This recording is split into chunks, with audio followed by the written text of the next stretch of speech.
everybody, and welcome to this session on classes and why we need them in any programming language. Like we have already seen, and if you are a starter in programming, you have already seen that there are different kind of atomic data types like integer or character, boolean, string, etc. And we can declare variables of those atomic data types. But programs are meant to actually solve problems of real world. And in real world, we normally do not have such atomic data types. Rather, we have data types which are compound or composite data type which consists of many atomic data types. As an example, in real life, we might be having objects like person, where the person can have multiple properties like his name, his age, his gender, his country, etc., where each of the property can be a string, for example. So that is a perfect example. That person is a perfect example of a class which has got multiple properties or where each property again may be an atomic data type.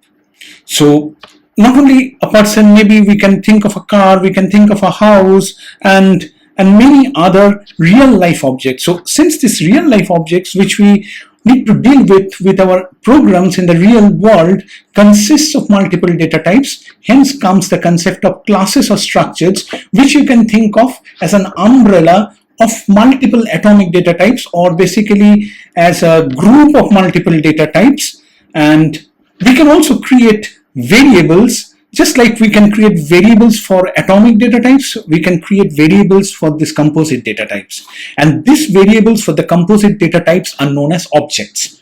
So just like we can create hundreds of integer variables or hundreds of string variables, similarly, we can also create hundreds of these composite data types, like hundreds of person variables or hundreds of house variables or hundreds of car variables.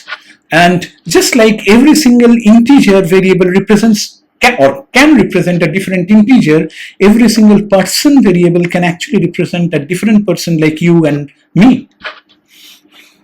So now let us go ahead and see some examples of how we can actually define these custom data types which are known as classes, and how we can create variables of those classes. Again, so you can think of this custom data types as like an extension of the atomic data types, where you can create any number of custom data types which can consist of multiple combinations of these atomic data types. So here is an example of a Java program where we have created a class known as person with three attributes: name, age, and country. And then, as you can see within the main method, we have declared two variables of the person class, two variables each pointing to a different person, and then we are actually printing the name and the country of the persons.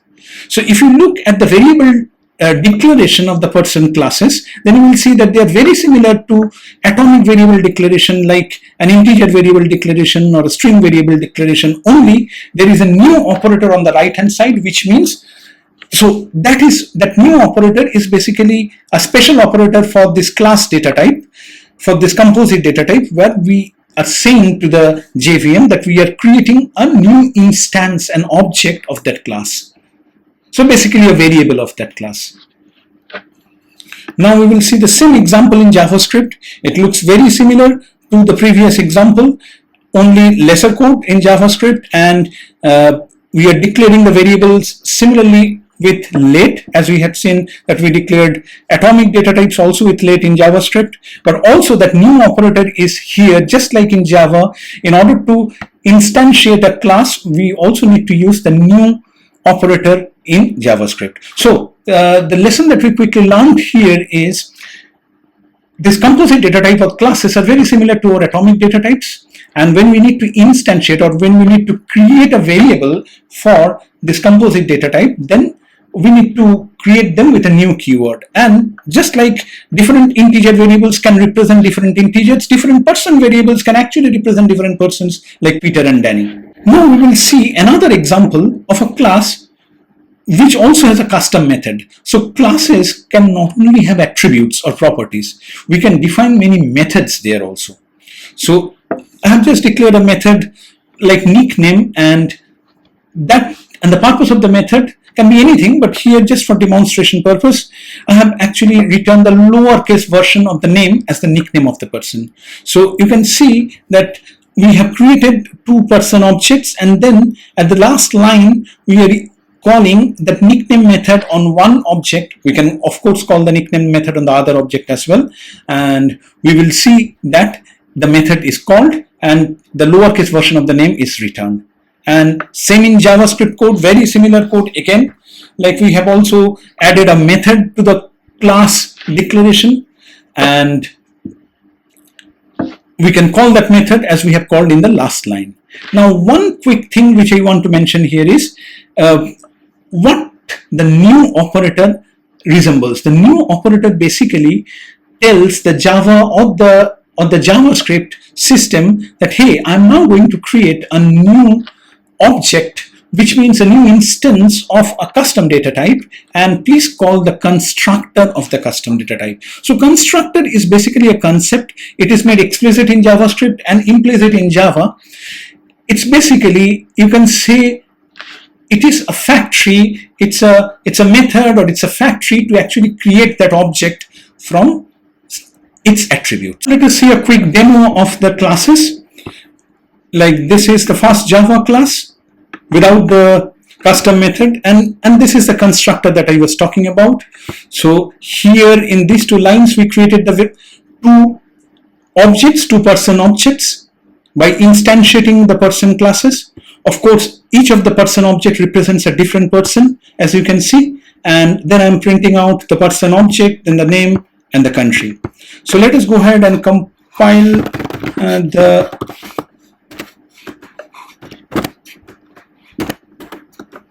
code and run the code. And what we see when we run the code is, when we print the person object, it prints something which is not legible. We will see later why that is not legible and how we can improve that. But what we can also see is we can print the name and the country of the person.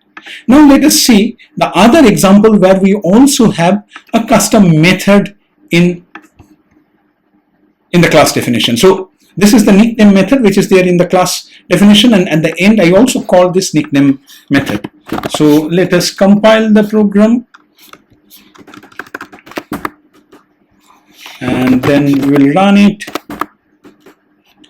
You will see that at the last line it is actually printing the lowercase version because it is called the methods and able to get back the lowercase version of the method. Sorry, the lowercase version of the name, and printed it there. So that was about the Java program. Let us take a look at the JavaScript code, which is also very similar and easier to run. So I will just type node and then person2.js. So it has printed. So when I did a console log of person, it has actually printed the properties of the person. So this is slight difference between Java and JavaScript, because of course two languages, there would be some difference between two languages, and when I invoke the method nickname, then it actually returned to me the lowercase version of the name of the person. So the output are very similar, though not exactly same for console logging of the person object. So that's it. Hope you have enjoyed the video and you have been able to pick up the basic of class in Java and JavaScript. Here is also my blog post, and please go there because you will get the complete code snippet from there, which you can copy from there and run your local system. And if you have any questions, you can always share that question or feedback. And last but not the least, if you like this video and if you found it to be useful, please subscribe to my channel and like the video, and because that's going to motivate me. Thank you.